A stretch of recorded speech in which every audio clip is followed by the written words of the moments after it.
Some people were not encouraged to make decisions or speak up as children, and they become adults who always require advice or approval before being decisive. Their voice was regularly dismissed, so sadly, they don't trust their thoughts. They trust other people's thoughts more. And that was tweeted by Tony Tone. Hello and welcome to the Toya Talks podcast. It's Tuesday, it's a brand new episode of the Toya Talks podcast, and if you do not recognise my voice, that means you're new to the platform, and if that is the case, then welcome. But for those of you who do know me, and those of you who don't, allow me to reintroduce myself. No, I'm joking. Well, I'm not. My name is Toya Washington, and I am the host, the creator of the Toya Talks podcast and platform. So, I don't even know where to start, really. First and foremost, I just want to say well done. I want to say well done to getting to today. That irrespective of what you're going through at work, irrespective of the bullshit, irrespective of being made to feel a way that is wholly not you, despite that imposter syndrome, despite the uncomfortable silences at work, despite being gaslit, despite all the things in society that is manufactured to continue to oppress us, we're still here. We still get up in the morning. We still get up in the morning, get ready for work. We still get up in the morning, make decisions about our life. We still show up. Because you see, the first thing before anything else, or before we even start our day, is being able to show up for ourselves. And that is really difficult, because for a lot of us, it's easy just to bury your head in the sand. And whilst that's only a temporary fix, not a lot of people have the capacity to show up for themselves. And I don't want us to overlook the beauty and the value in being able to do the things that some people take for granted each and every day. But as Black women in the world of work, it is often really difficult to understand why certain environments are so negative, and yet we are expected to smile our way through it and not expected to complain. And I hope that through the Toya Talks podcast, the material that I share, it gives you and encourages you to tap into that confidence that we all have to be able to make strategic decisions about our careers, to be able to see things clearly, and to be able to see the truth behind all the weeds. And I'm saying this because I don't think we take enough time to congratulate ourselves for getting through a week, for example. And this is why on Instagram, my Instagram handle is Toya_Washington. As much as possible every Friday, I always say, we made it, guys. Congratulations, we're here. And I genuinely mean it, because however your Monday started would have been very different to how your Wednesday finished. And from Wednesday to Friday can seem like the largest mountain to climb. And as soon as it gets to midday on a Friday, I breathe a sigh of relief, because the weekend is coming and I'm able to focus on other things, irrespective of whether it's my businesses, whether it's whatever I want to do. And I know that's the reality for many of you. So I just wanted to say, well done. Now, if I'm slightly slurring my words, I apologise. I am extremely exhausted. But I show up for the podcast because I know a lot of you have built in the Toya Talks podcast into your days, into your group chats. It's part of your Tuesdays. And there's just a lot going on in my life at the moment. So a lot of you know that I am planning my trad wedding. My husband is Kenyan, I am Nigerian, and we're literally fusing two cultures together. And we are married already. We had our civil ceremony last year, July, And obviously it was during the height of the pandemic, we were restricted to 12 people. And therefore there was a lot of people that we would have loved to have been there, but obviously couldn't. And, it's just the pandemic that we're still in remains a mess. So the trad is to pay respect to our ancestors and also to pay reverence to my father as well, who more than anything looked forward to my trad, and we spoke about it. And I always dreamed that it'd be in Nigeria, my dad would be right there. Unfortunately, that's not the circumstance I'm in.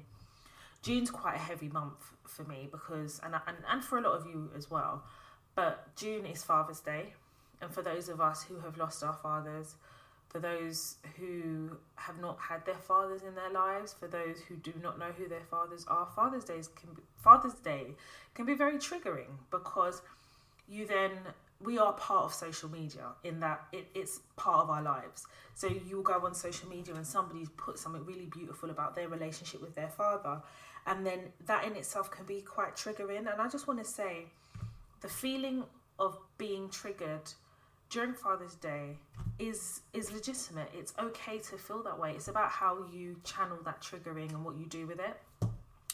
I think for me, Father's Day, I was active. Like, I never really wanted to be in the house and be processing it and things like that. So Kay and I went to actually view again. I say view, but go down to the wedding venue, the wedding blessing venue, and with the caterer, wedding coordinator and things like that. So the day moved quicker. And I think for me, what I've realised is I need to fill my days to get through the day of difficult days. June is also a difficult month because it falls on the anniversary that my father passed away. So it's just a bit much. Do you know what I mean? You've got Father's Day when my father passed away.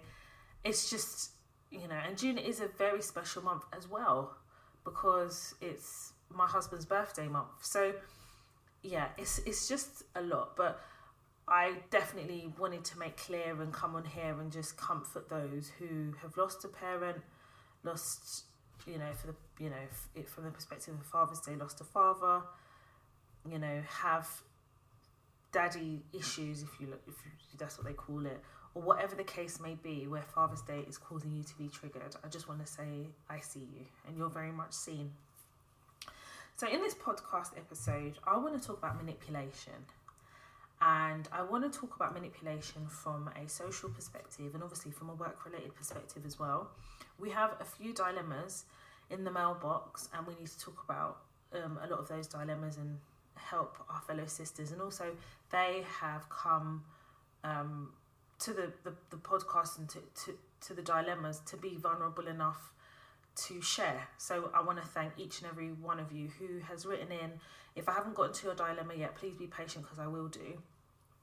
But before we get into all of that, there's a few things that I personally want to address, but also want to talk about the learning lessons of them. So you all know how Toya Talks have come about, and those of you who don't, Toya Talks was birthed from Snapchat. And I used to basically, on my way to and from work, I would snap. And I would talk about my days. I'd talk about kind of what I've encountered at work. And I was in its rawest form in the same way I do here on the podcast. The difference with Snapchat is it lasts 24 hours and you have a reference point because you can see my face, right? And literally, I one day said, do you guys want a Toya Talks live? And you said yes. And that was Toya Talks. And it has now evolved into weekly podcasts, and everybody who's followed the journey of Toya Talks knows how hard it was for me to get to a point to be ready to do a podcast. It's probably one of the best things I did for Toya Talks, because now what we have is a catalogue of episodes that it's so vast in what it covers within the working world that there's something for everyone. And what I've done is I've brought my wealth of experience, and I've brought all my work-related trauma, all the positives, the negatives, and every learning lesson that I have experienced and continue to evolve in. I bring it to the podcast. And obviously from there we have the website. from the website, we've got masterclasses. From the masterclasses, I've booked and busy doing public speaking events. I've worked for some, look, I say worked for, but I wouldn't call it working for actually, but I've been booked for some really big organisations. I've consulted for a few organisations as well, just off the back of Toya Talks. And I know that my podcast and my episodes really does enter certain rooms, and irrespective of whether anyone who considers themselves gatekeepers want to give me my flowers, you will give me my flowers.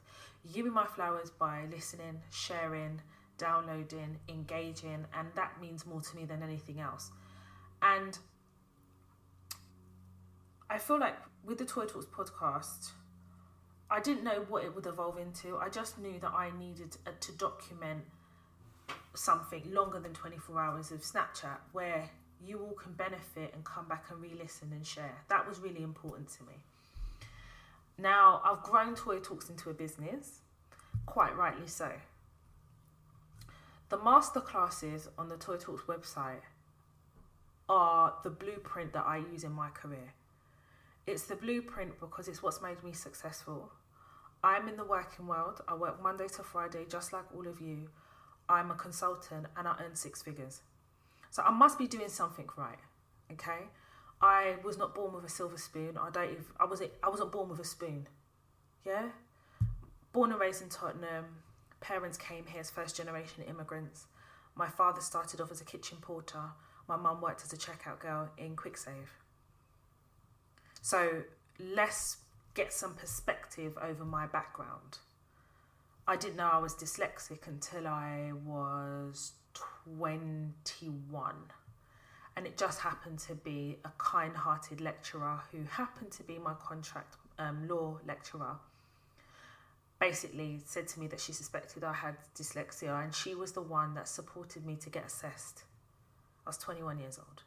So I'd gone through the entire education system from primary school to secondary school to sixth form. So we're talking about SATs, GCSEs, AES levels and A levels. And not one of them picked up on my dyslexia. It was in my last year, or second to the last year, I think it was last year actually, of uni, when a lecturer was kind enough to be honest with me. So that's my background in a nutshell. And I've had my hardships in the world of work, especially because no one used to talk about the things I talk about anyway. And yet, despite the dyslexia, despite the teachers telling me I wouldn't amount to anything, despite my grades being dumbed down to satisfy their quotas of how many people they were allowing to get certain grades, I will sit here and tell you very confidently that from my primary school, secondary school, I know where most people, my peers, are, and I haven't done half badly. And they've done good as well. I'm not saying that they haven't, but for somebody who apparently had the odds stacked against them, I haven't done badly. And I say this to say that with the podcast, with the masterclasses, I've actually brought my experience in a way that I don't think I've seen for a long time. I'm not the type of person to tell you to send your CVs in and I'll look at it. I'm not that type of person, because I believe if you want people to have control over their careers, you have to give them entire control. And that starts from your CV, which is your shop window. Your CV is your shop window. It's really easy for me to say, right, I'm going to do a service. I'll charge you £150 per CV. And for every amendment, I'll charge you £75. It's really easy for me to do that. But I don't believe that helps anybody. Because, and I'm not sitting here saying that I'm against people getting their CVs done professionally. I think people do what they need to do. But I confidently sit in CVs and they ask me questions about my CV. And I don't have to try and remember the content of my CV if I'm the person that's been diligently updating that CV, found the template, done what I needed to do. So if I bring it back to the Toya Talks podcast and platform, for me, it's always been about encouraging everyone to tap into the power that already exists. I'm not here to empower you, because that's almost making it sound like you didn't have the power to start with. I'm here to encourage you to tap into the power that exists, that you may have overlooked or unsure of how to tap into. That's how I see the platform. It's to encourage you to tap into your superpower. And that starts from taking control from the beginning, which is your CV, your career. Now, for those of you who haven't gone into the world of work yet, that's even like brilliant as well, because you're almost like a blank sheet of paper. And when you're a blank sheet of paper, it means that you get to decide what you now put on that paper. And part of that is the knowledge that I share on this podcast. You're able to fill up chapters of that paper or chapters of a book, i.e. the working world, and be armed with all the information you need before you actually hit the working world. So I know I've got a lot of people who are like uni students, first, second, third year of uni, listening to the podcast and haven't gone into the what people call the corporate world. And I'm going to say this really clearly. And if I've got to say it every opening episode, I am going to say it. The Toya Talks podcast is not just for people in the corporate world, because I no longer work in the corporate world. I left the corporate world several years ago. This is for every single black woman who is in the working world. So whether you are in the public sector, private sector, third sector, or charity sector, this podcast is for you. As far as I'm concerned, when people say corporate world, it's almost in a way to like segregate people. So if you're not in the corporate world, you're in the non-corporate world. So does that mean that it's less serious because you're in the non-corporate world, or it's like a different world? The bullshit is the same. Any world you're in, it's the shit is still the same. It's still as potent and it's still as ridiculous in any sector. So let's not try and place labels on this podcast. This podcast and the platform in its entirety it's not just for people in the corporate world. It's for everybody who is a black woman in the working world. Now, with the masterclasses, for me, it was during the lockdown and at the start of the pandemic, I knew that I needed to give you all something more that would support the podcast. So the masterclasses were truly about, for me, giving people the blueprint of what I use and what I have used to become successful. And with the CV masterclass, I always get complimented on my CV all the time. I'll be in an interview and the interviewer will say, your CV is absolutely fantastic. And it's not just about the content, it's about how that content is delivered. And it's also about how the CV flows into and tells a story about my career history. The CV masterclass was also about me providing some templates that would encourage you to then take on all the information from the masterclasses and put it on your CV. The interview masterclass for me was really important because it was about, right, you've submitted a CV or you filled out a job application, because within the CV masterclass I talk about filling out job applications, especially in the public sector where they're more application based and the CV is seen as an addition to. So for me, the interview masterclass was about, right, you've submitted your CV or you filled out an application, you get an invite to an interview. That's the next step. I was confident that if people really followed and understood and listened to the CV masterclass, the interview would follow. So I needed then to take you on that journey via a masterclass. So the interview skills masterclass was the blueprint of what I use. I think I've shared this before, but I'll share it again. I get 95% of my job offers. 95. So that 5% is either because I don't want the job, or they can't afford me, or they are worried that I'm not going to commit to the entirety of that role. So a minimum of about 2 years. And they're not wrong. Yeah, because I used to stay in for a role for about 2 years and then I leave, so I get it. But 95% of roles as a job offer is bloody good. Okay, it means that my technique is solid, is what it means. So how can I then talk about interviews in the world of work if I'm not willing to share the blueprint? So that's what I did with the Interview Skills Masterclass.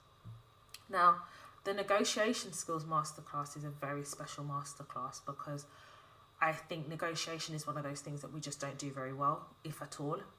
And I think as there is a clear gender pay gap and a race pay gap that people speak less of, it was important for me as a black woman who negotiates every single salary when I was a perm and every single contract, that I shared that blueprint, because it doesn't take anything away from me. I've mastered it.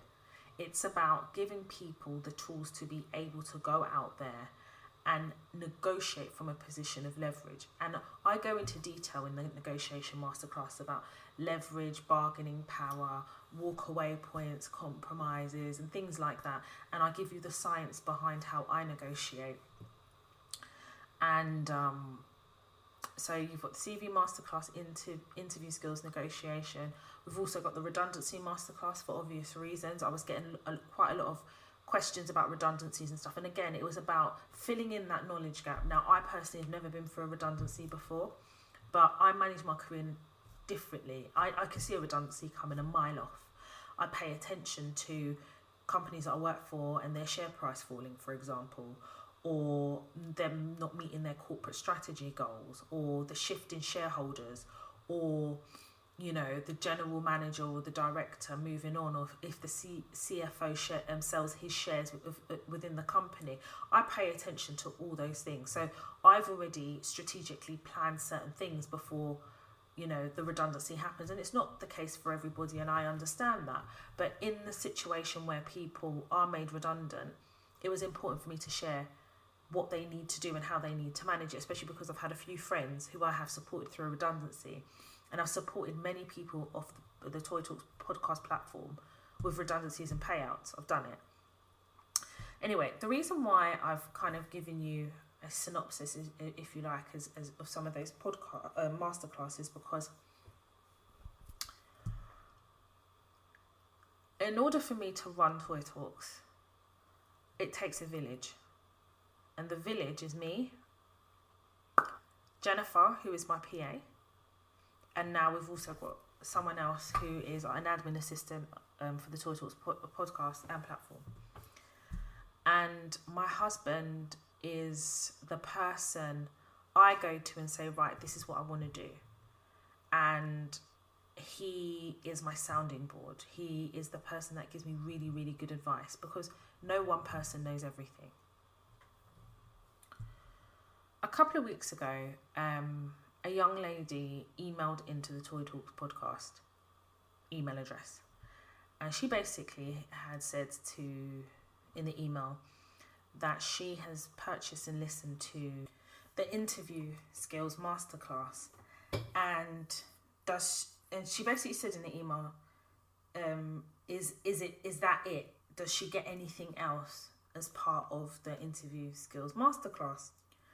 Now, Jennifer then went back to her and said, well, what else was you wanting on was there an expectation in addition to the delivery of that masterclass? What else was you expecting?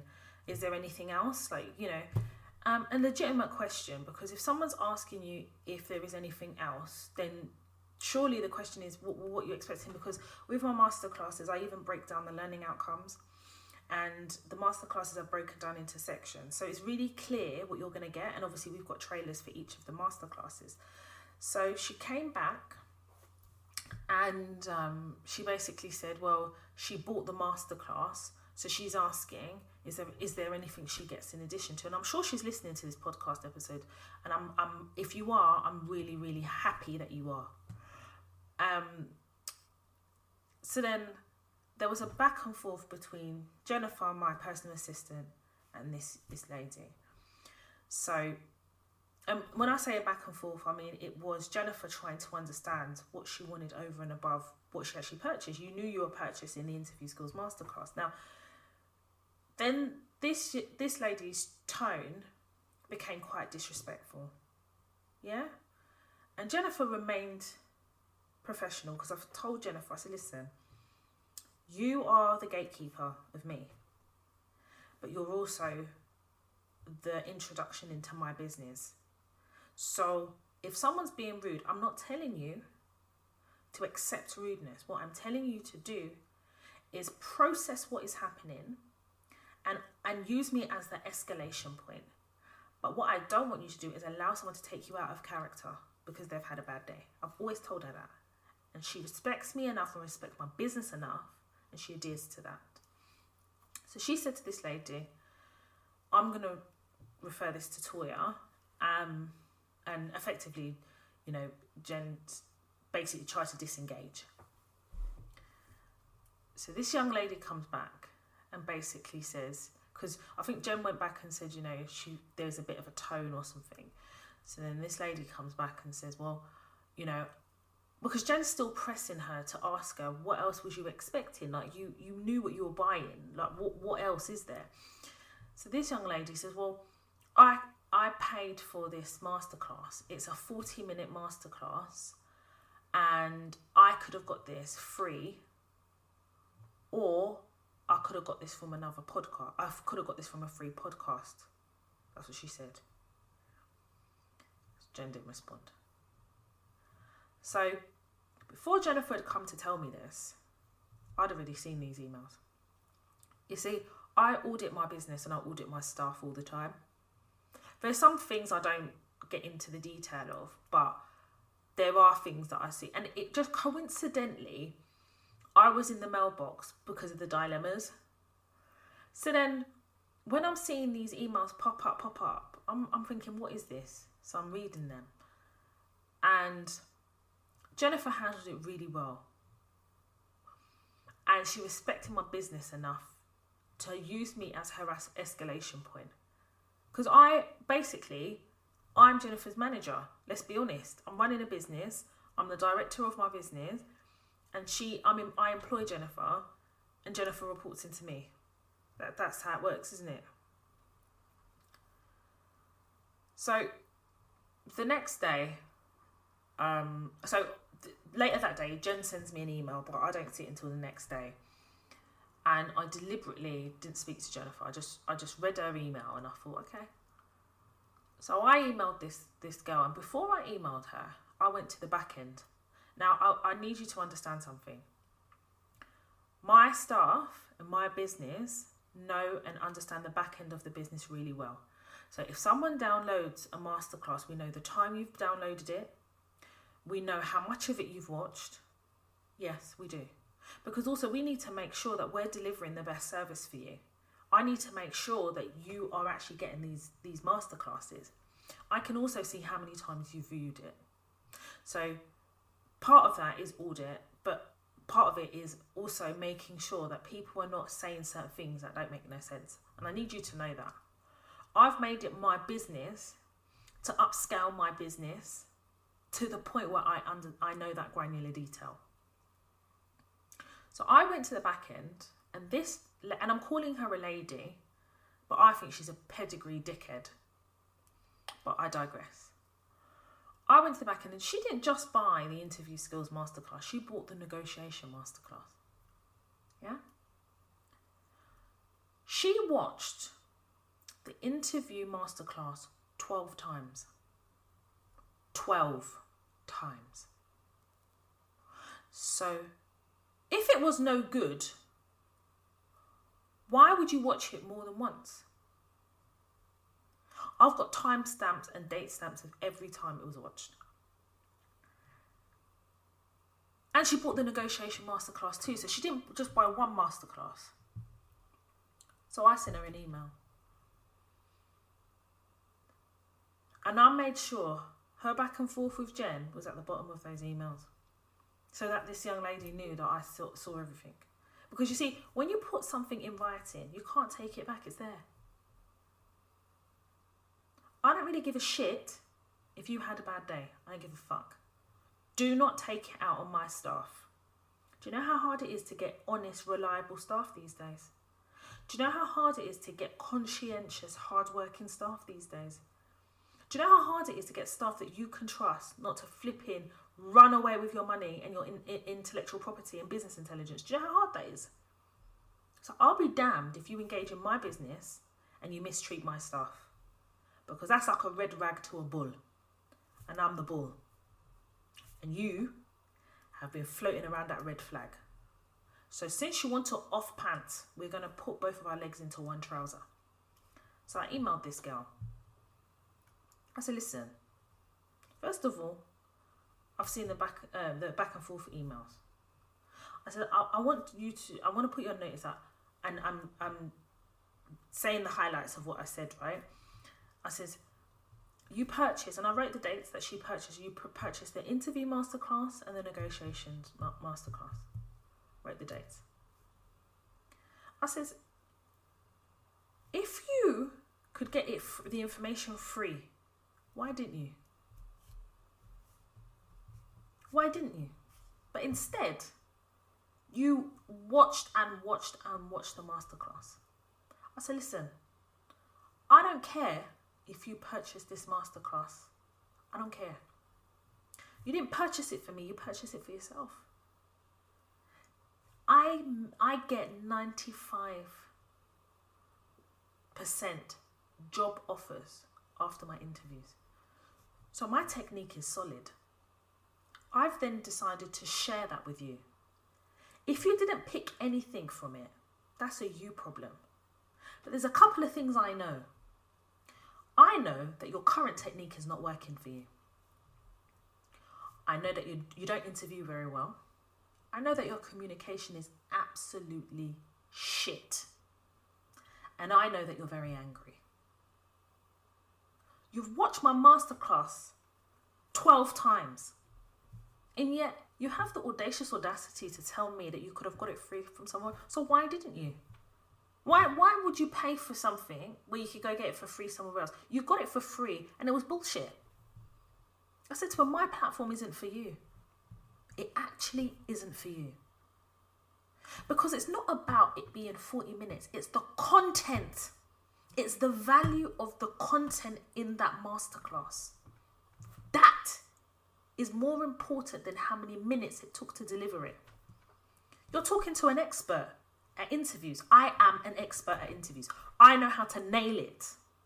So I, as far as I'm concerned, qualify myself as being an expert enough at interviews to get 95%. Then I decide to take time to develop a masterclass. And you haven't learned anything from it. But I'm still getting them job interviews, sis. I said, listen. When my peer asked you what more did you want or what more was you expecting, that was an opportunity and you missed it. I said, listen, a year ago, a young lady bought a masterclass.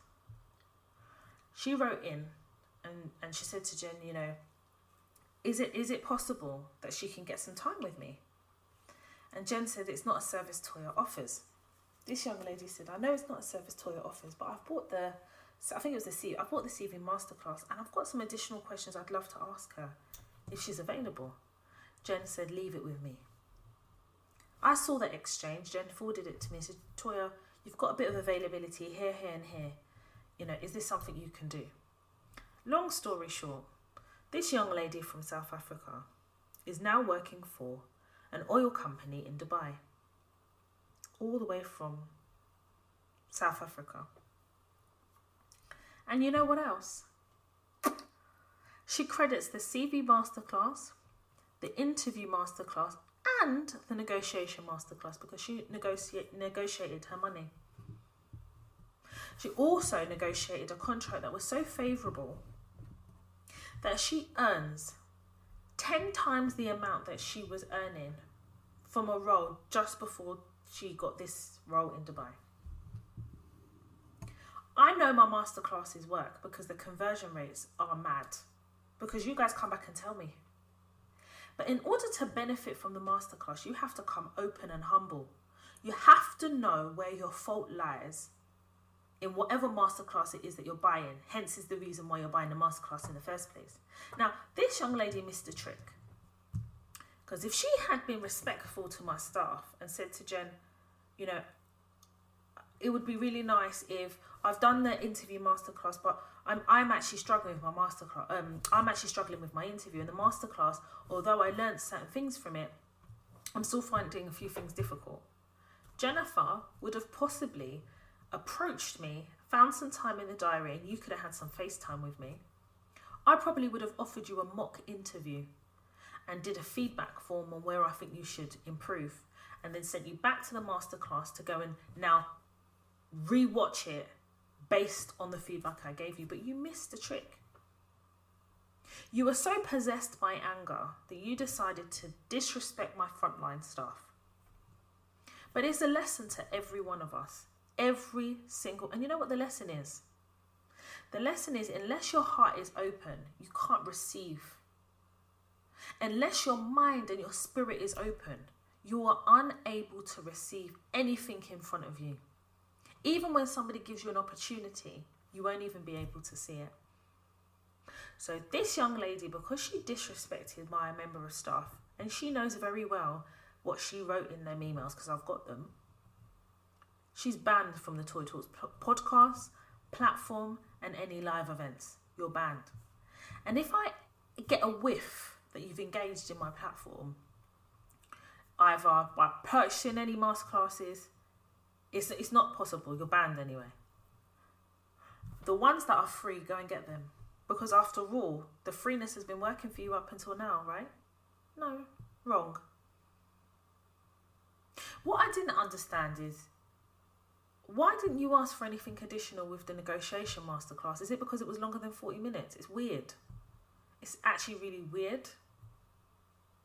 Very strange. At the end of the day, if you want to place time on quality, that's up to you. I'm not the one struggling with interviews. You are. But the reason you're struggling with interviews is because your energy is smelling. Your energy is rotten. If this is how you write to people on a platform that is trying to help you, God knows the energy you walk into your interviews with. That energy must be piping, smelling hot of shit. And let me tell you something. You may be able to deliver the best interview in the world, but if your energy is shit, you ain't getting the job.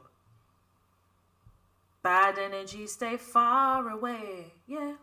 Who wants that bad energy working in an organisation? Who wants to deal with that every morning? But you came with your bad energy. And you come with this energy that, oh, because I bought the masterclass, listen, the customer isn't always right. I don't operate like that. My staff understand how I operate. You understand? They understand. And I spend time in training. Them. It's not like they just get the job and they just do it. No. They want to go on courses and stuff. Toya, this is what I want to do. Boom. Go then. I invest in my staff. And I'm running a small business. It's not like it's Fortune 100 or 500 company here.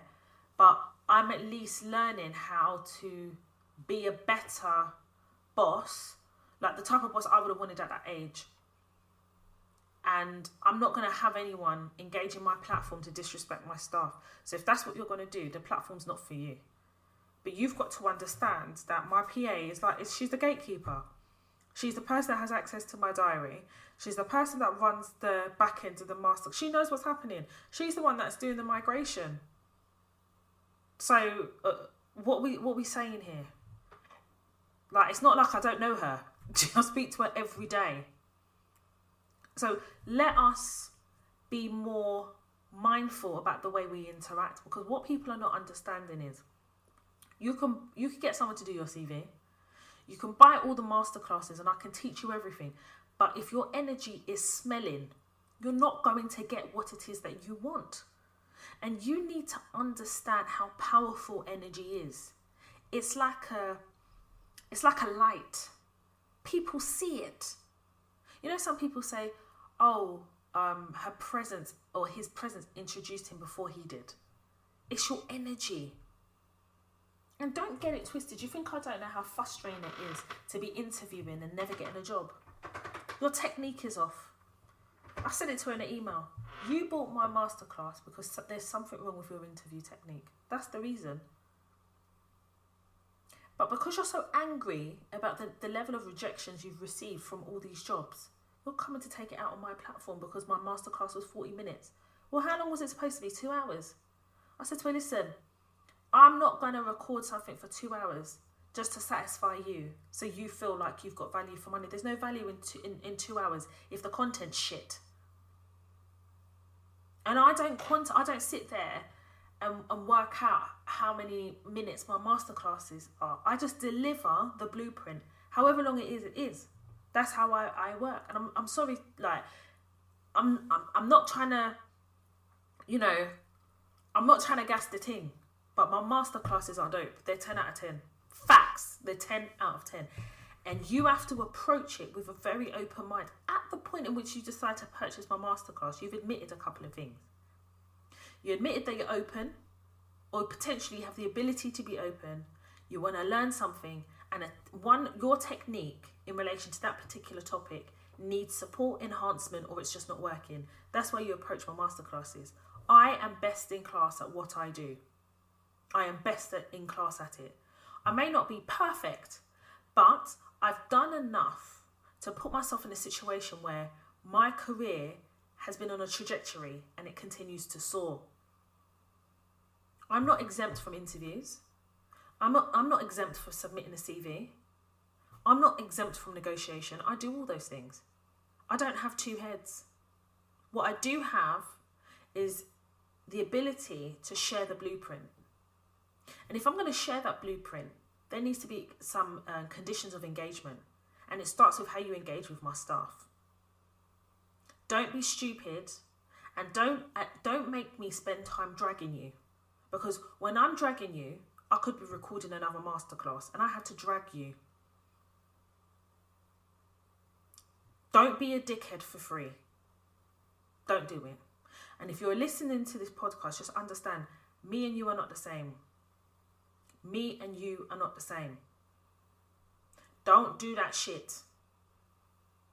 You got a problem, you're angry, go and see a therapist. But do not disrespect my staff. Ever. I hope you can learn a thing or two from what I've just told you about Jennifer's experience. And I'll tell you what I picked up. I learned from it. Some people can be your gateway, you know. Some people can be your gateway. We've already spoken about energy, but some people can be your gateway. You could be talking to someone, you don't know that person can be your bridge to a next opportunity. You've got to make more smarter decisions. You see this thing about writing emails and you're all the rage and you're putting all this in email. It's not the one, you know. Because this is going to be used as evidence against you. We're black women. We're not afforded the same opportunity as our white counterparts. They cry and everyone gathers round and is ready to fight whoever's made that white woman cry. A black woman cries and suddenly it doesn't happen, it's ignored. A black woman shows emotions, oh, you're a little bit aggressive. We don't operate to the same level as white women. So we have to be very mindful of our energy. We have to be very mindful and very strategic about certain things that we do. You will take your career seriously, especially when you're working in white-dominated industries or non-black dominated industries. You've got to be careful. And that leads me to the flesh of this episode, manipulation. Some of you are in roles that you're being manipulated into staying in longer than you need to, you know. You know the way manipulation works is to make you think that the decision that you're making or your thought process, there's something wrong with it. That's what manipulation does. So for example, when you've decided that you are going to resign and your employer, your boss, your manager, whoever it is says, Are you sure? Do you know how disrespectful it is to ask somebody who's resigned if they're sure? Like, it's almost like to say you don't have the maturity or the understanding of the magnitude of resigning. So I want to ask you if you're sure, to give you an opportunity to change your mind, because God forbid you could want better for yourself or want more for yourself. God forbid that you could be working for a competitor and getting more money. God forbid that you could actually get another job outside of there. It's manipulation. I don't know if I ever told you guys. I think I did. If not, I have mentioned it in the masterclass that I recorded this weekend. There was a young man who had followed me on TikTok. Lovely guy. Really, really, really nice guy. Followed me on TikTok. And basically he said to me that he had resigned verbally. And he was on a 4-week notice, and he'd resigned verbally 2 weeks ago. Or a week ago. I think either a week or 2 ago. And basically, when he verbally resigned, his boss gaslit him for the reasons for resigning, and basically said, I'm going to give you an opportunity to think about it. And do you know what the ramification of that was? Obviously, he had a job lined up working for the competitor. Now, because he'd only given a verbal resignation, which obviously contradicts what was prescribed within his contract, but he was manipulated into staying a week longer because he hadn't provided the sufficient amount of notice. So he had to stay longer than he would have done had he, number one, put it in writing. But had his boss said, okay, that's fine, if you want to resign, can you just confirm it in writing? Then that would have been the notice. But you see, because they were trying to get him to stay, they manipulated him into making him think that he wasn't necessarily making the right decision. So they're going to give him the opportunity to think about it. So by the time he came to me, he was distressed. He was like, Toy, what am I going to do? I've already got a start date for my new job. It means that I'm not going to be able to take a break in between jobs. What do I do? And I felt bad for him, but it was so lovely. Anyway, I helped him negotiate it. Negotiate that contract. And actually, I have recorded the resignation masterclass. Yes, that is a masterclass. I actually do talk about that as a bit of a case study within that masterclass. But in any case, I think for me, the lesson there is obviously what I share within the resignation masterclass. But the way organisations will manipulate you, you could be thinking about it over and over again, and you know what you're going to do. By the time you get there and walk away, you've not done that thing. And all that happens is it benefits them because they get to have you longer. If they question your thought process, that there is a 50-50 chance of the probability of you changing your mind. Do you think organisations want to spend money trying to find your replacement? They have to spend money and time interviewing, training. There'll be a knowledge gap if you leave before a handover. That's if you give them a handover or not. So it's in organisations' best interest to manipulate you in any way they can. And gaslighting is one of them.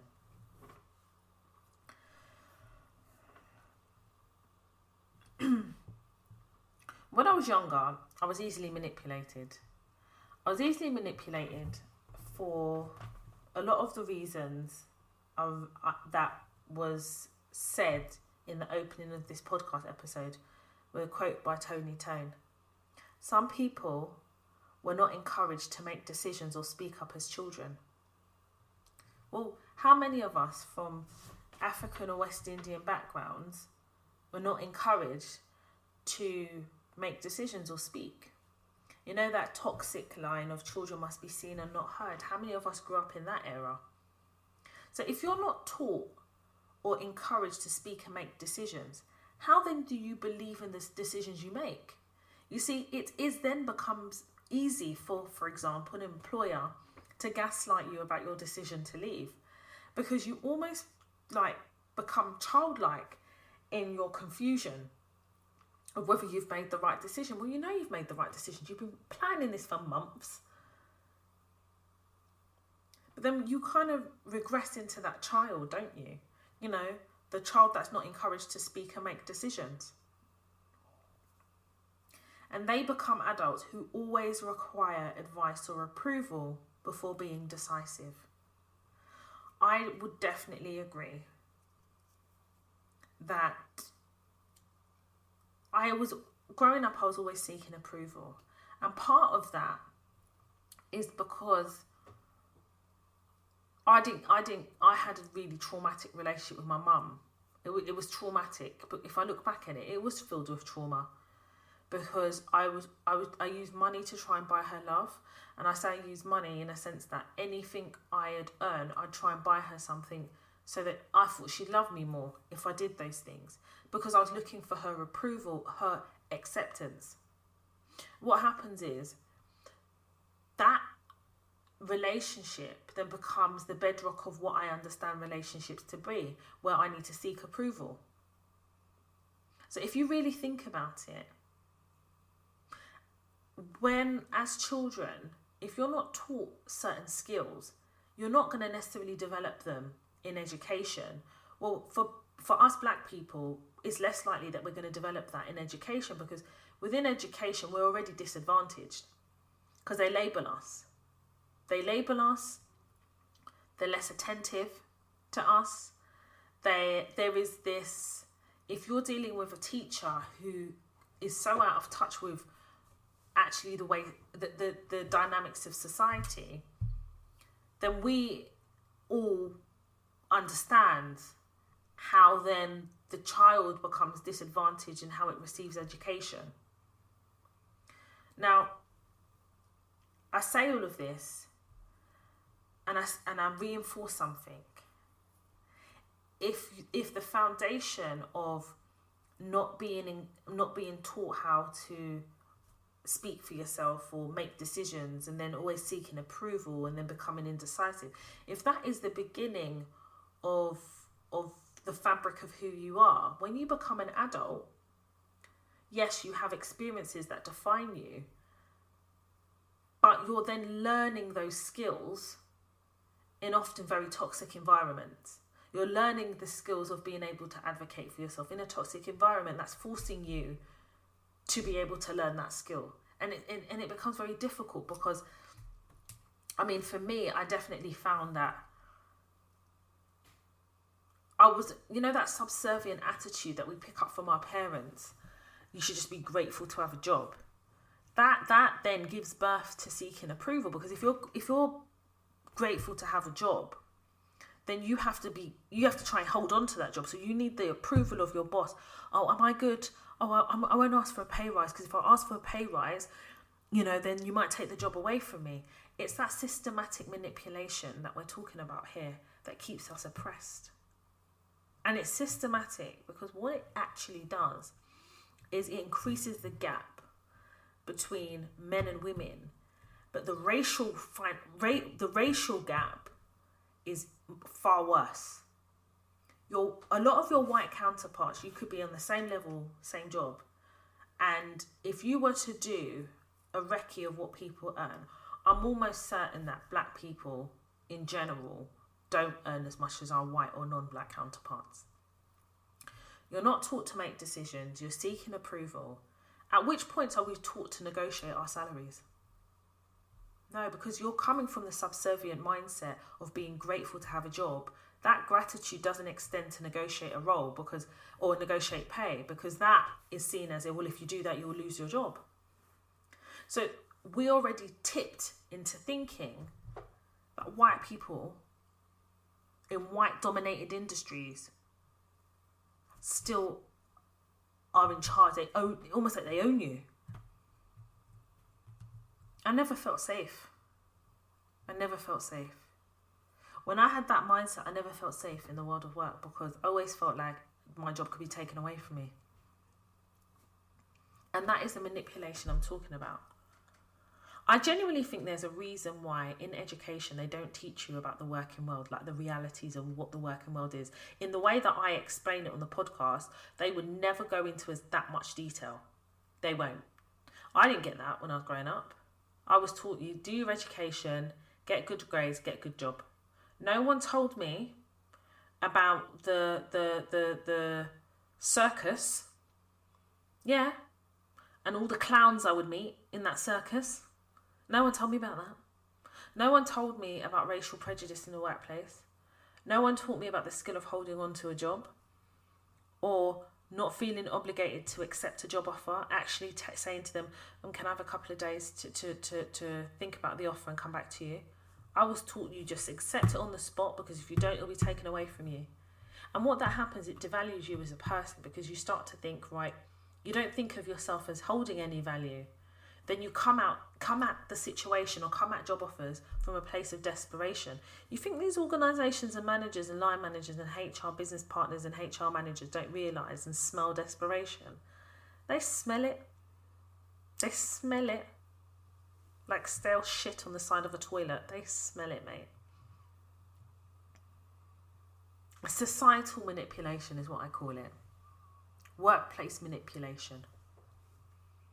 Imagine sometimes I'll read stuff on social media and I just really am shocked.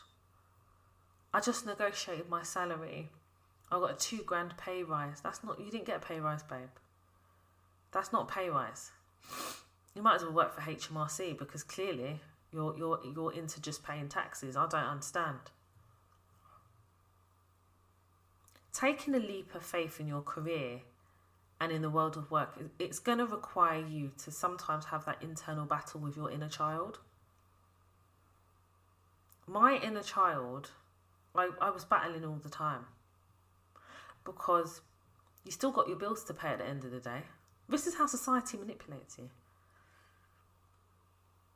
Don't push it too much. They won't give you the job.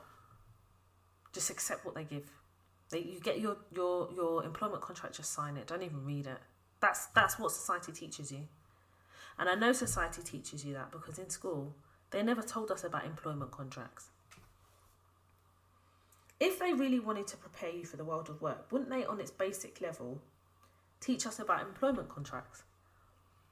At least to be treated fairly. But then I realised that they can't, because society as a whole is just not fair, is it? Because if it really was fair, we would start talking to things. We're still waiting for the monarchy to admit slavery and their role in the role of the British Empire in slavery. They're not ready to have that conversation. Why do you think, honestly, why do you think they don't prepare you for the world of work? What is the reason? What's the reason? I'll tell you the reason. They don't prepare you for the world of work because to prepare you is to have you as an employee or as a business owner or as a contractor actually get what you deserve. This society doesn't work on employees being employee rich or employee comfortable or employee financially comfortable. It don't work like that. This society works on the rat race. It works on keeping the poor poor and the rich rich. This society works from a place of classism. And classism requires people to occupy and fill the position of class. And if that's the case, how then can they teach us about the world of work in education, in the education system? They can't do that. And then what happens is you go into the world of work and you become manipulated by the people that you think you should trust, because the inner child in you is thinking that HR is really there to support you.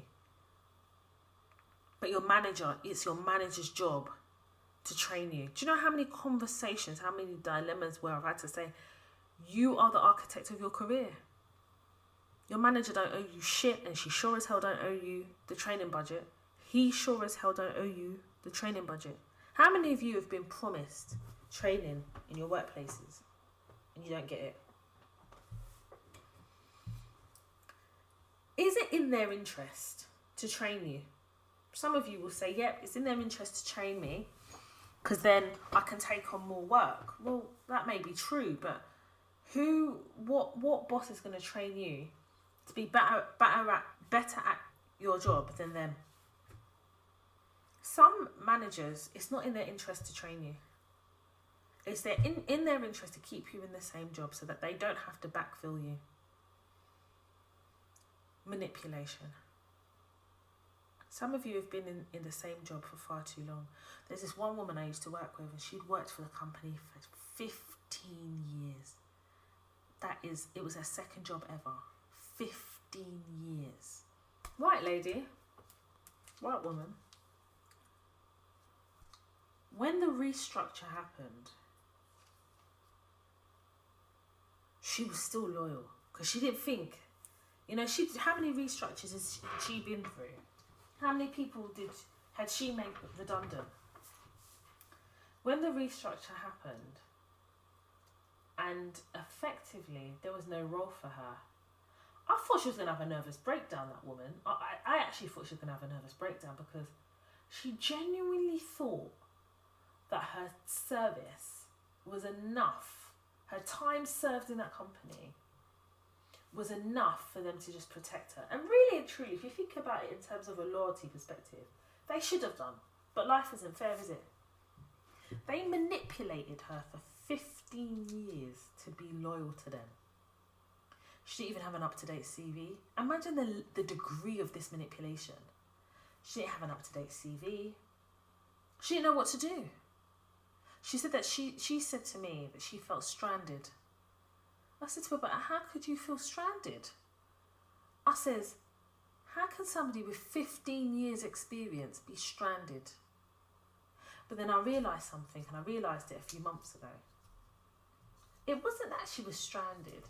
She had been manipulated so much that she hadn't seen this coming. And when it happened, it hit her. It winded her. It was like a truck drove through her.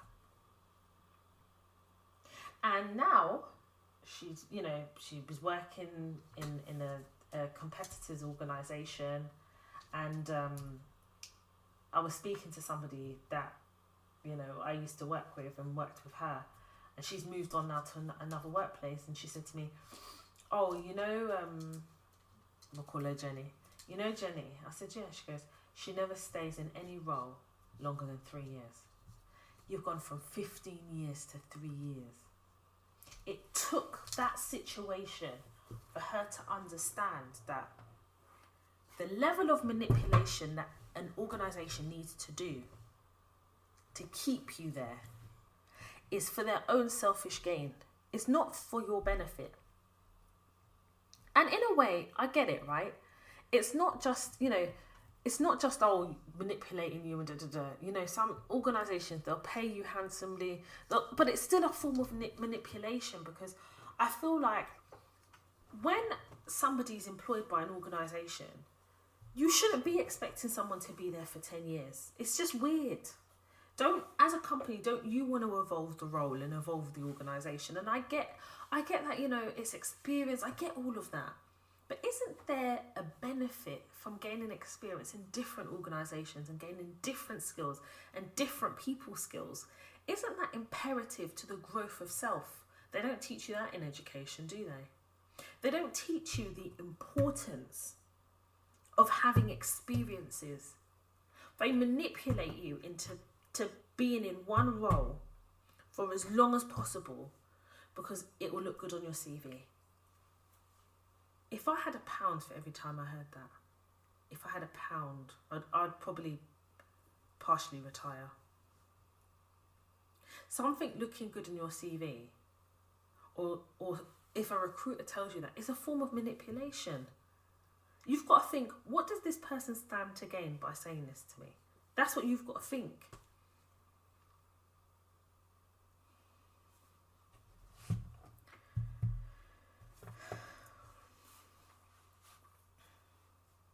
It's not just work-related manipulation, it's life. I feel like some of us need to open our minds and free our minds of the things that are holding us back the most. You've got to. In order to see or go on the journey of being successful in anything you do, it is about holding the mirror to yourself, but also freeing your mind enough to be able to see the reflection in front of you. I want to share something with you.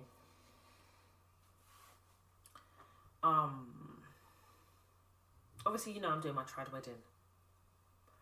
And there's a makeup artist I wanted to use. Now, this is a makeup artist I've used before. When I came out of the Big Brother house, this makeup artist was the one that would like go into my bookings with me. I'd had interviews and she'd do it. I was doing like, you know, before I walked away from it all, I was booked and busy, mate, in the entertainment industry. And she was my makeup artist. So it's not like she had done my makeup several times before. I got her paid on quite a lot of stuff. Even when there was no budget, I made sure she got paid. So I've known her for a few years. So now my trad wedding, I asked for her contract. This wasn't a contract that she sent. It looked like a pamphlet. That wasn't a contract. But I thought, you know what, Toya? It's not your role to tell everybody what a contract looks like because you're a commercial contract manager. If she thinks that's her contract, that's her contract, innit? Make sure that you safeguard your interests. That's it. It's a pamphlet. And she used one joining up writing that I couldn't even read it properly self. I couldn't read it properly. So I was emailing her back saying, what is this? What's this? What's this? What's this? All right, cool. So now I booked her now. Paid the deposit. Booked an appointment for the trial. Makeup trial. Because there's no way you're just going to land with all your paint brushes and your wall paint on the day of my wedding and think you're going to do my makeup. You must have had it out of your mind. We need to do a trial. I need to make sure you're still good. I need to make sure you've updated your makeup kit. Yeah? Make sure you've washed all your damn brushes. Anyway. So, I booked an appointment with her. Last minute, she cancelled. Cool. Shit happens, it's life. Rebooked it. So, I think it was like 2 months later was the rescheduled appointment. Now, I made sure that she put in her diary. I emailed her, she told me she put in her diary. Alright, cool. I knew this wasn't going to happen. And I knew it wasn't going to happen. She didn't even ask me my address. So I was like, where's she going to do this trial then if she ain't got my address? I thought, Toya, shut your mouth. Just watch what happens. 9:30 p.m. the day before the trial, she messages me. Toya, I didn't realise that this is Father's Day weekend. So Father's Day was on the Sunday. My makeup trial was on the Saturday. Cool. I looked at her message and I thought, is she taking the piss? I'm a paying customer. You're not doing it for me for free. I didn't get no mates rates. I'm paying the full price. This is the reason why I say I like to pay in full. I'm not free. That's not me. I like to pay the full price because then at least you'll treat me like a customer, or at least I'll feel like I have rights. If you do it for free, I ain't got no rights. I'm at your mercy and I can't operate like that. So I messaged her. I said, listen, why are you messaging me at 9:30 p.m? a day before, or less than a day before, our rescheduled appointment? She said, oh, but Toya, you know, I didn't realise, I said, well, that's not my problem. That's not, whether you realise or not, it's not really my problem. This is the second time I've rescheduled with you. Oh, but it's Father's Day week. I said, I get that. She goes, yeah, but my father's not well. I said, excuse me, my father's dead. What are you saying now? Do you know what made me angry? I want you to put away the unprofessionalism, all of that. Put that away. That's not the point I'm driving home. It's the attempted manipulation. Okay, all right. I'm sorry to hear that your father's unwell. But you're not going to use that to manipulate me and create a smokescreen to justify your unprofessionalism and then manipulate me to again reschedule. Why should I do that? Who are you? My father's dead. Yeah, you want to do one, I do one, innit? Okay, it's Father's weekend, Father's Day on the Sunday. Okay, my father's dead. I have to deal with that too.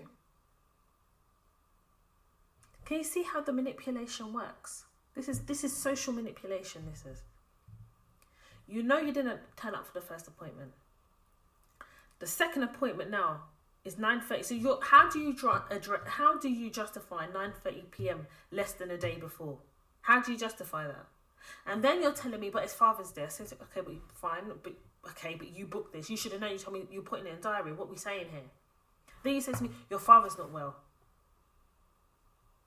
And then I was supposed to say, oh, I'm so sorry to hear this. Of course we can reschedule. Well, no, we can't actually. We can't. Because you booked this appointment. And what you're not going to do is use manipulation to cover over the cracks of your unprofessionalism. Because the only person that stands to gain in this manipulation is you. I'm the one that has to reschedule the trial. I'm not doing that. I said, no, thank you. I'll find someone else. I ain't got time for this. And the thing is, I don't actually need to find someone else if I don't want to. I can do my own makeup. I'm bloody good at doing my own makeup. But as a bride, I didn't really want to be doing my own makeup. So the jury's out as to whether I'm going to get another makeup artist. But the reason I tell you this as an example is her attempted manipulation triggered something in me. It triggered the child in me, back to the opening of this podcast episode, where one is indecisive, seeking approval, unable to make decisions, easily manipulated. And the thing is, when you don't give children or teach children how to use their voice, they're easily manipulated by adults. Because adults see children as children. And I will definitely say that I was that child that was easily manipulated by adults because I wasn't taught to have my own mind. I was taught that to have your own mind is disobedient. To have your own mind is counterintuitive to the way I was supposed to be raised as an African child. But what parents are not realising is if you don't teach your children how to have a voice when they're younger, they won't understand their inner strength. And if they don't understand their inner strength, they'll question whether they even have an inner strength. How many of us were taught about our inner strength? How many? How many broken adults are masquerading as children? There's many of them. Because we didn't have the ability, or we wasn't taught how to tap into power and greatness. We wasn't really taught that. In fact, the media showed Africa as mud huts. They never showed us the greatness of what Africa was, where some of us are from. They never did. We were mocked for being Africans. It was almost as though we were made to feel ashamed to be who we were. So society teaches that as you're growing up. Then the education system fails us because they don't actually teach us how to navigate work or understand how to hold a job down or understand how an employment contract works. They don't teach us that. So they set us up. And then we go home in our families and we're taught from our families to be grateful to have a job. That gratitude comes from a place of lack. And we understand where our parents come from with that, right? We get that. But then at what point do we start understanding that actually, in order to be successful, we have to take time to tap into what is great within us as individuals? And this is why I say, in a way, social media hasn't been a completely bad thing, because it's been a way in which we all manage to communicate, share and grow. And I get that social media has been a necessary in the development and encouragement of knowledge in the entire community, irrespective of your age. The reason why it was important for me to talk about this is because I think we overlook how we are all manipulated by society, or how we have been manipulated by society. And some of us regress back to that manipulation. And it manifests itself when you're not doing what you need to do to progress in your career. When you're not negotiating that offer, when you're being talked out of resigning, when you know that you should be doing interviews, and instead of accepting a job interview at a competitor, you feel this loyalty towards an organisation that won't even pay for you to do Microsoft Word course. This is who we're loyal to. The bar in which we expect. The bar of loyalty is so high, but their loyalty and their bar is so low for us. And this is the reason why some people will hear about success within the community. So like I spoke to you guys ages ago about the young black lady that was speaking on Twitter about being a 6-figure babe. And then someone phoned up her workplace and basically said that this young girl is divulging her personal information or business information on Twitter, and this is how the girl almost lost her job. This is what society has done. It's manipulated people enough for people to feel as though they need to regulate other people's success. And partly it's because when people tell you about their success, it shakes the foundation of the manipulation that you've had to endure within society. Then you become angry because you realise that you've allowed society to cheat you out of greatness. You've allowed society to keep you oppressed. So when you see somebody who's broken the shackles of oppression, become angry rather than inspired. And that is the problem, isn't it?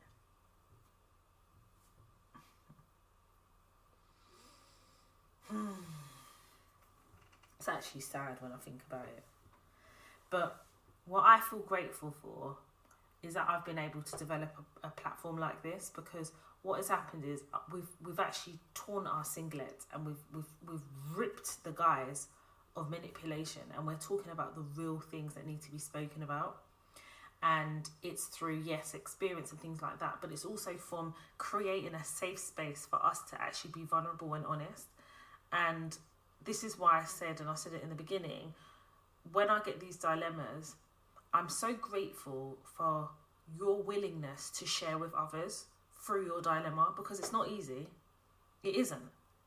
But what is important is that we're able to actually share, and we're using, podcasting. There was no such thing as podcasting when I was growing up, but this is how we're communicating now. I think that what has been going on for so long, the level of manipulation, I think being able to share, being able to, open up on different forums like TikTok, like podcasting, like on Instagram, what it is doing is it's causing people to really sit back and really think about and take stock of where they are in their careers, and seeing where other people are should be an inspiration and should encourage you to really dig deep about what society has done to, not just society, but what your employers and organisations have done to keep you from progressing. Listen, being the architect of your career means that you have to take charge of the trajectory and the direction you want your career to go in. Manipulation is almost a necessary part of society, because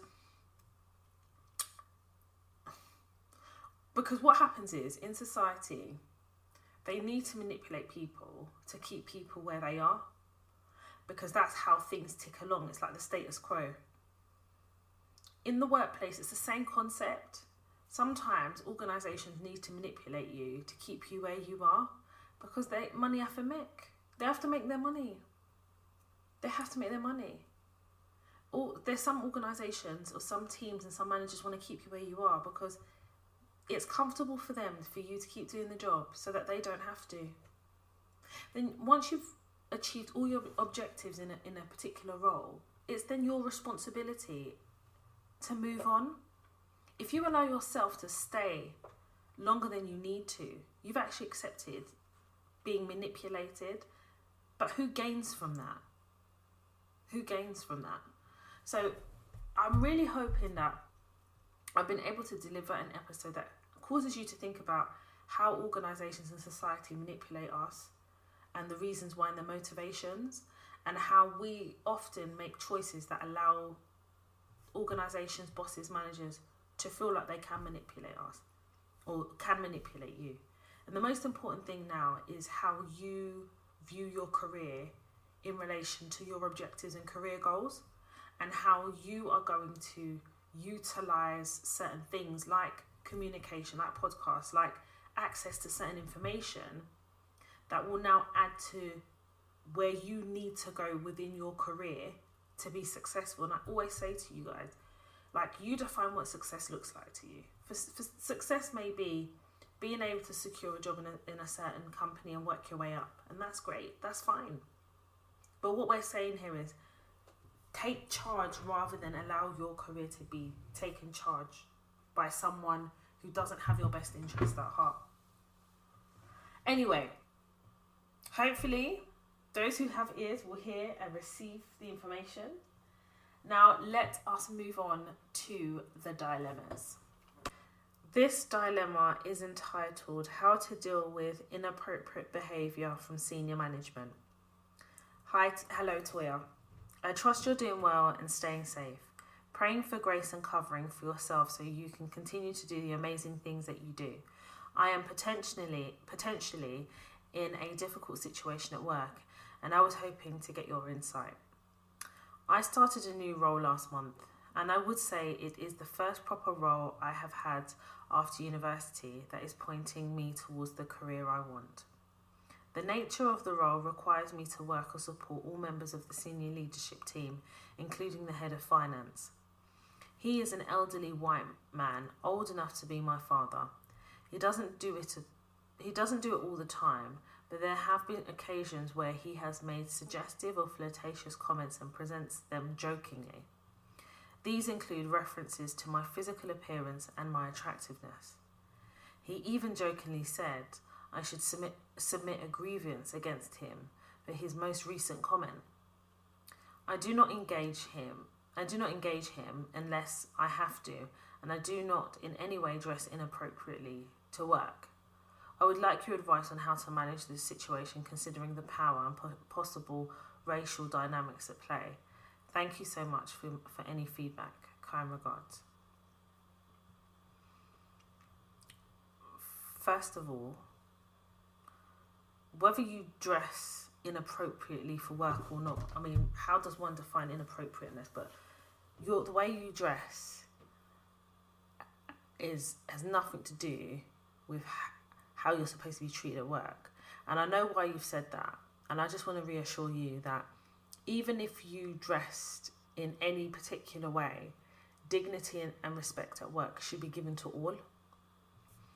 Now, the bit that kind of concerns me slightly is, you know, when somebody says, well, you know, it's almost like, this is one thing with, okay, this white man, you've referenced him here as an elderly white man, old enough to be your father. For him to say, in a jokingly way, in which he presents his suggestive and inappropriate comments. The latest one, he said, you should report him to HR. I'm going to say something to you. This is not the first time. But he's gotten away with it. Because to have the audacious audacity, the effrontery, the comfortability to say, oh, you should report me to HR, is because it's almost like saying, you can report me, but nothing's going to happen. That's what he's saying. And that's usually because there's no evidence. I'm going to say a couple of things here. For you to send me this email, you're feeling uncomfortable. For you to send me this email, you're worried.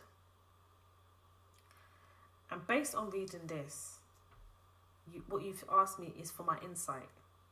You didn't ask me for my advice. You asked me for my insight. Two different things. So that's what my insight is. But I would like to give you some advice if I possibly can.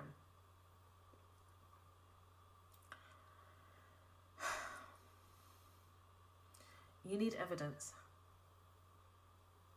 you need unequivocal evidence. The type of evidence that you can't get out of it. Do you understand what I'm saying? This white man has gotten away with this for several years. This is the reason why he's brave enough to even say to you, it's almost like what he's basically saying is, what I've said is so bad. In fact, you should go to HR. It's almost like tempting you. You should go. Because he thinks he's above. No. You need to gather your evidence, sis. It's not enough that you can quote days and times it happened. I'm going to be honest with you. You see this inappropriateness? I can't handle that. If it was me, I'm talking about recordings, because it seems like the inappropriateness, as you've referenced it here, is words and things that he says, referencing attractiveness and things. You need to record it, sis. I'm serious. Because I don't see any other way out of it. Because I'm telling you right now, you go to HR, you tell them, they will gaslight you. Because he's still there. Despite the fact that this must have happened several times. It must have. I bet and stake everything on that. This is not the first time. So then you've got to make a decision. I understand it's your first role since uni. It's the role that's going to take you on your trajectory. But I know from personal experience of working with an office pest. They're called office pests. And whether you've been in a job 1 day, 2 days, or 3 hours, every single employee is owed a contractual legal duty of care by the employee to the employer. Sorry, from the employer to the employee. And that means that a workplace has to safeguard your health and well-being. So the only way to deal with this, sis, is you have to get evidence. It can be a witness or it could be a recording.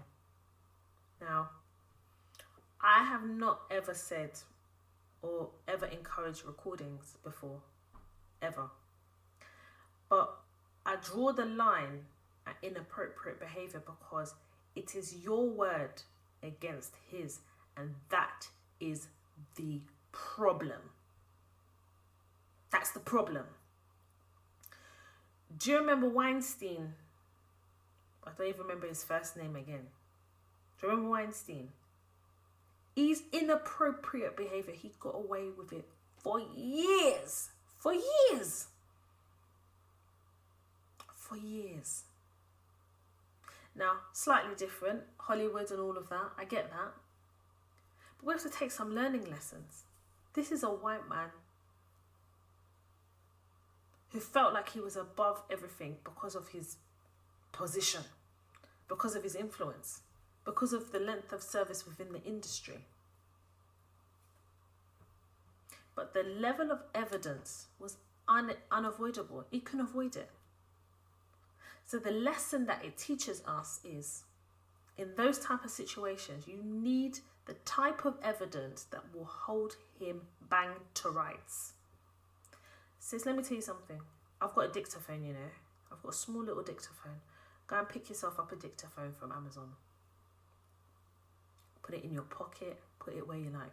And I'm not saying one time just record him. You need to record a couple of times because you need to show a sustained pattern of behaviour. You do know harassment is a criminal offence as well. And maybe I'm taking it a little too far, but I'm just trying to give you holistically a view here of the magnitude of what this man is doing. Now, I get it. This is a job. You just want to get on with your job. But the reason why I'm saying these things is because some of these men don't just do verbal. Then it will be a slight push. Then it will be a rubbing of the shoulder.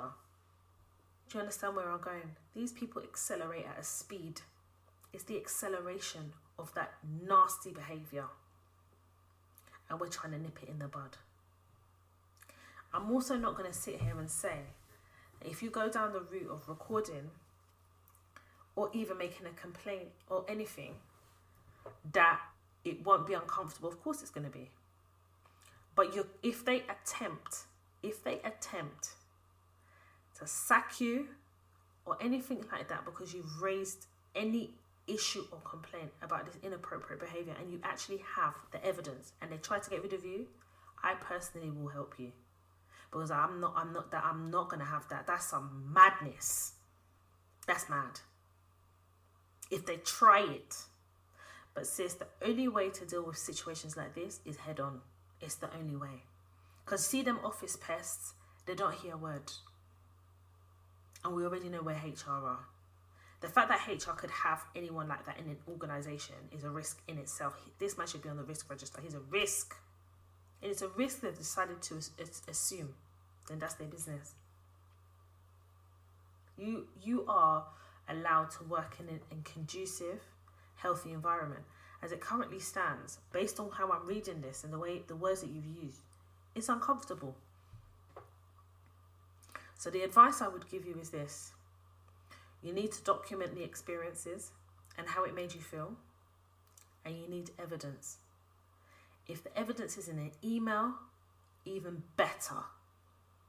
But it needs to be the type of evidence that is so bang to rights that he can't try and wiggle out of it.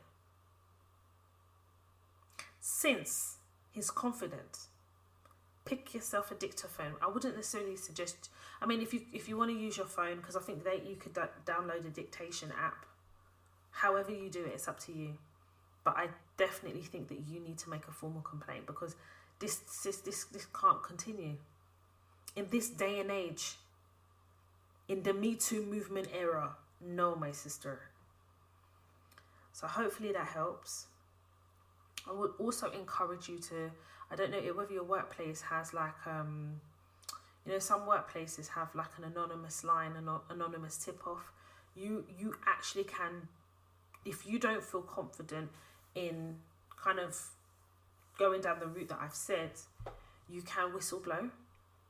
And whistleblowing is a protected act, by the way. They can't sack you for whistleblowing if they found out it was you. Usually whistleblowing is anonymous.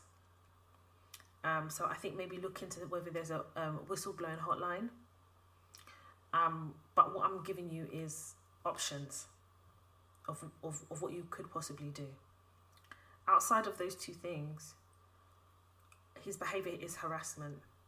And one thing I will say about the law here is it's really tightened its laws on sexual harassment. And again, from a workplace perspective, employment perspective, it's sexual harassment. It is. Because it's not treating it, if you use the man as a comparator, he's not doing that to a man, he's doing it to a sexual harassment. Please keep me updated. If you need anything, please reach out to me. And I'm more than willing to help you. But you have to get your burn folder together, sis. You've got to do it. It can't be just your word against his. It can't be. It's not enough. Unfortunately, it's not. You know, I was talking about manipulation at the beginning of this episode. Yeah.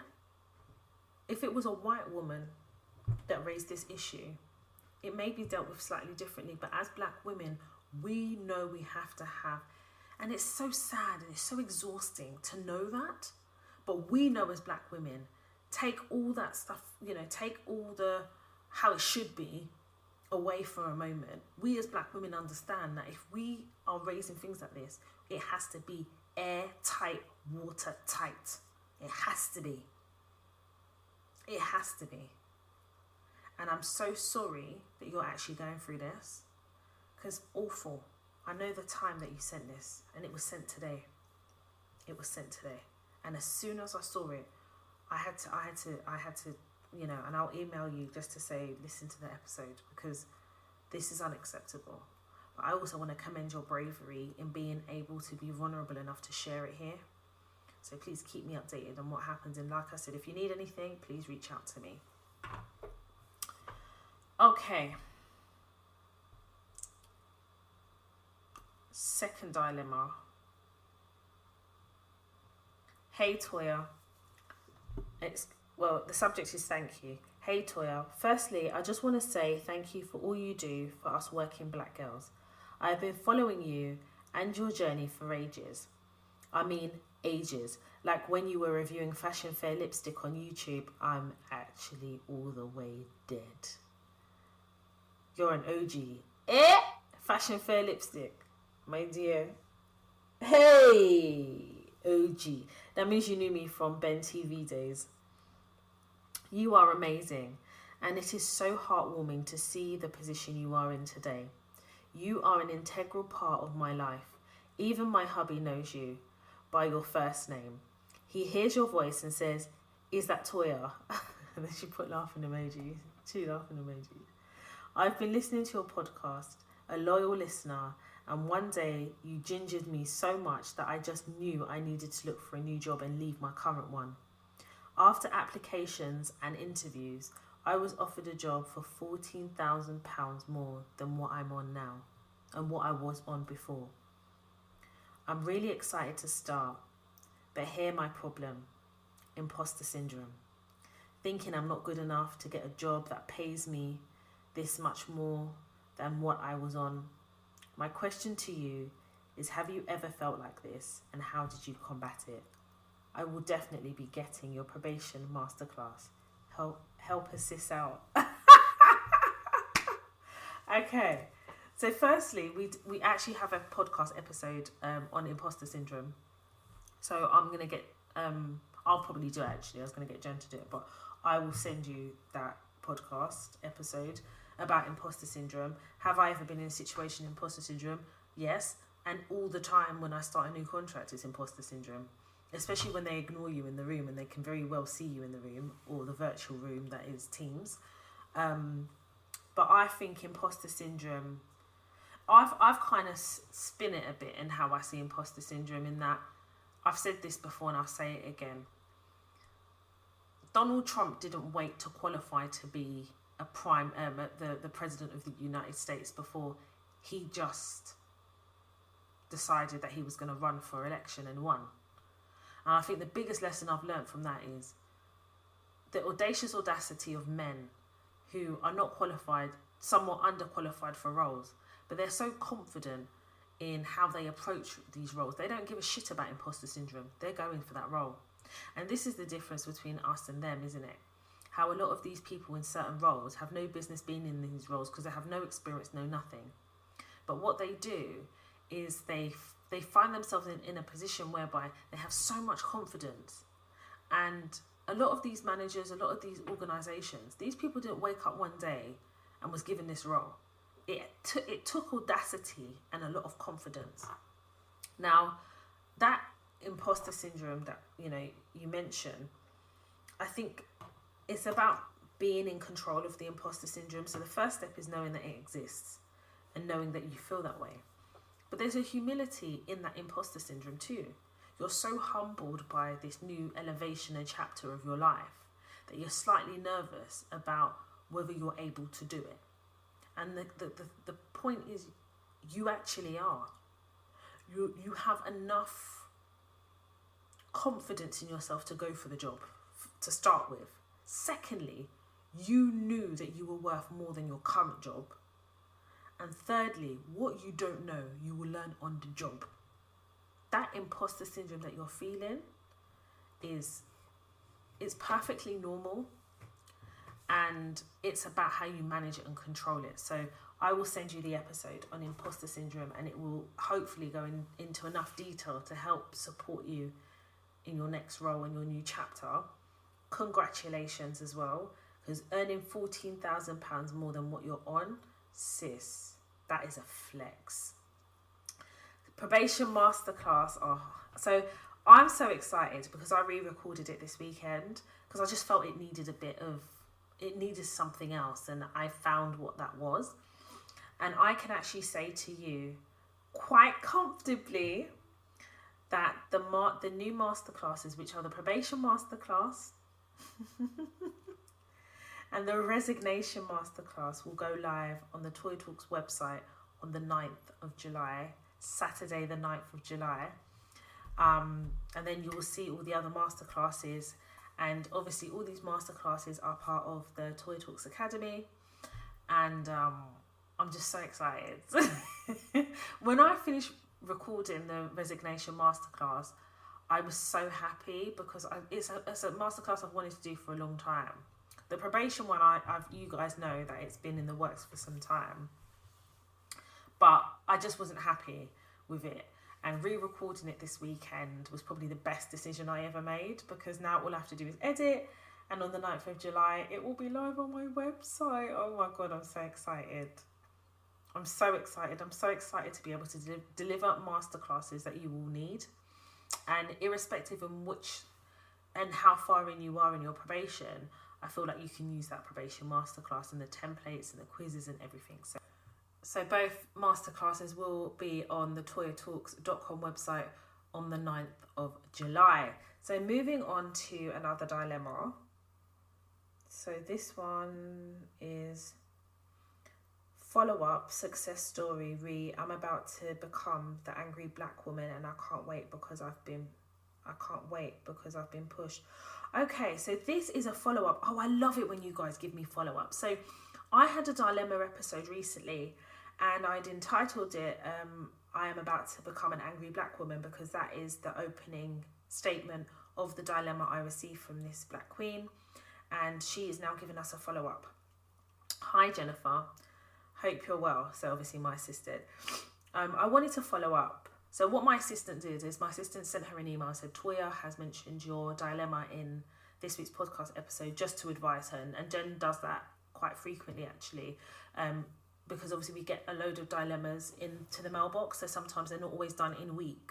So Jennifer has made it like a task for her that if I have addressed certain dilemmas, that she'll go back to the person who has sent a dilemma just to say Toya has mentioned it in this episode or discussed it in the episode. I wanted to follow up as it's been a month since I wrote in. I'd love for you to share my story with Toya. I see it anyway, babes. Don't worry, I'll see it in the mailbox. I've written it like a dilemma, but it's more a personal testimony to say thank you to Toya for everything she does. I've titled this as My Best Advice is Listen to Toya. Oh my god. Hey Toya.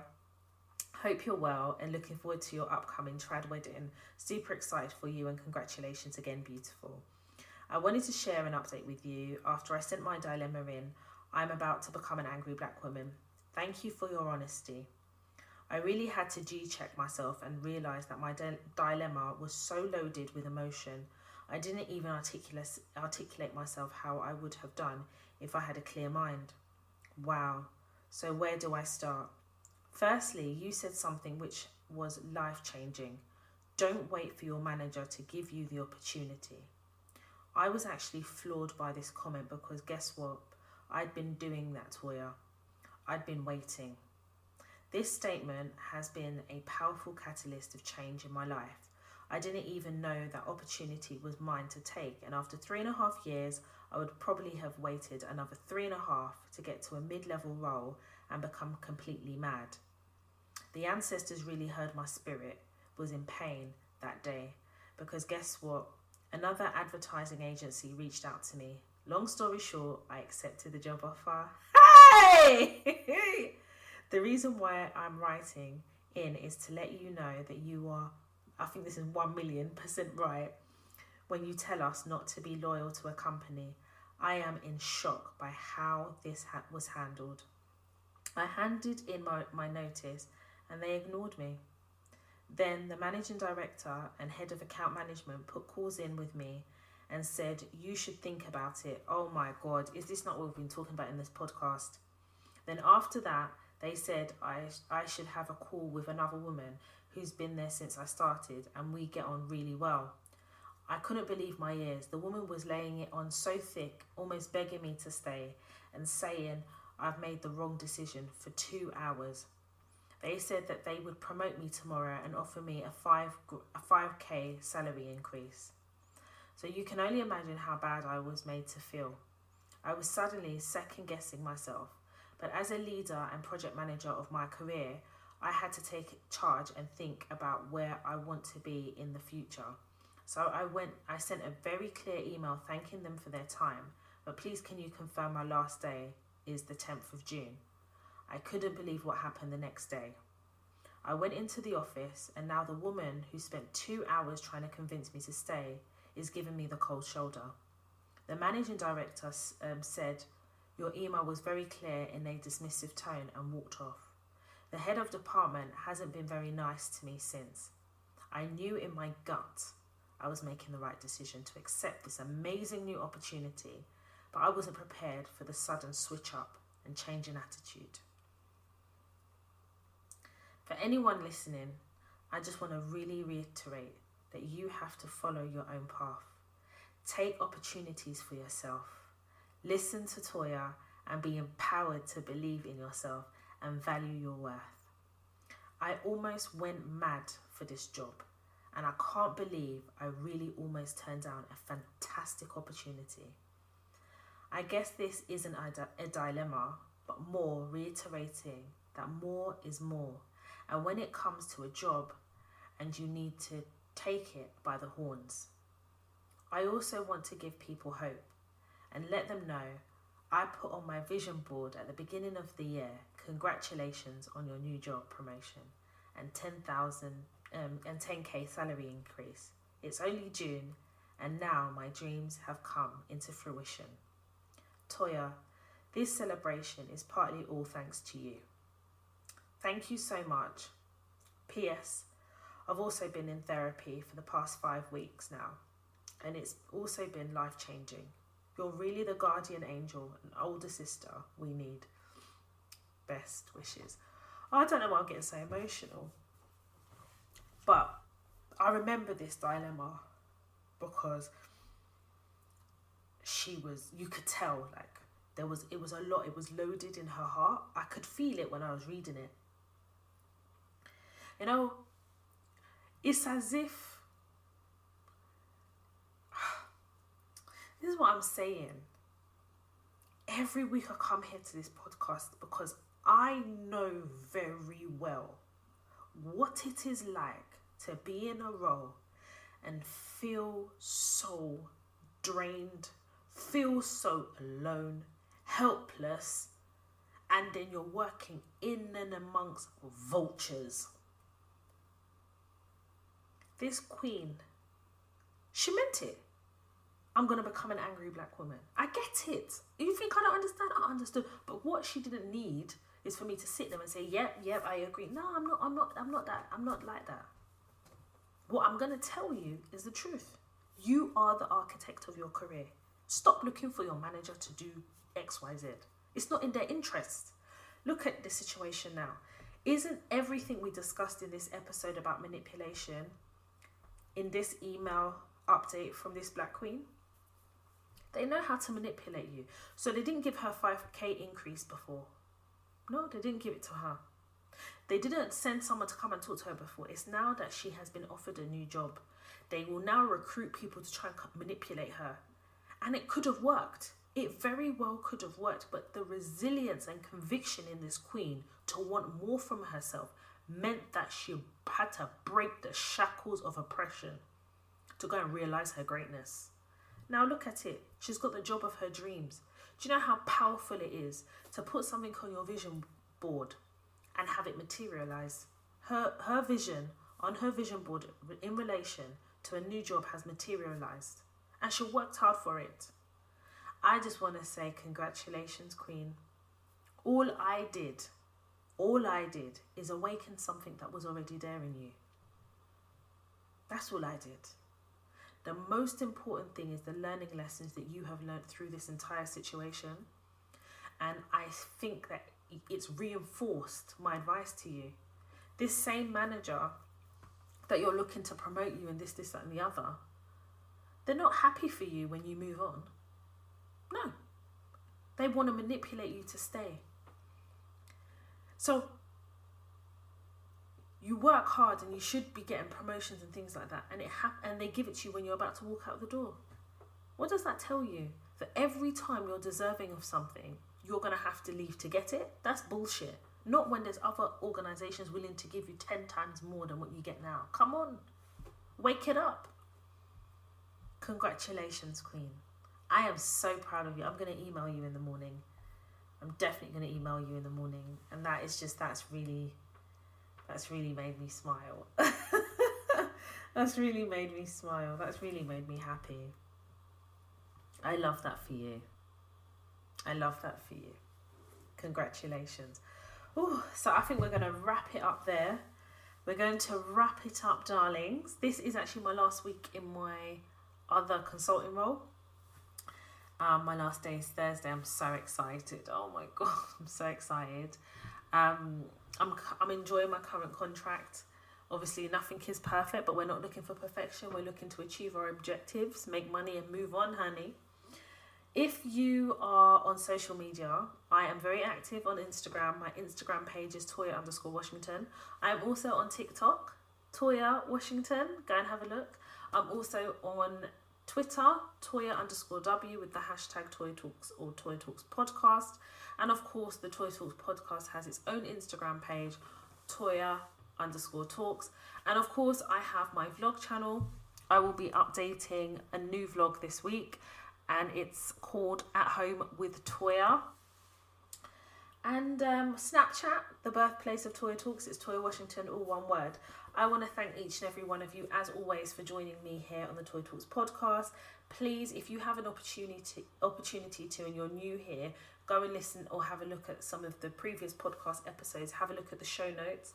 There's a lot of detail in the show notes about the content of that particular episode. Go ahead and have a listen. We have a plethora. Is it plethora or plethora? It's a plethora. Oh, Toya, this dyslexia is really dyslexiaing. We've got a lot of episodes teaching, guiding and educating Black women how to navigate the world of work safely and in turn highlight the path of our success. My name is Toya Washington and you have been listening to the Toya Talks podcast.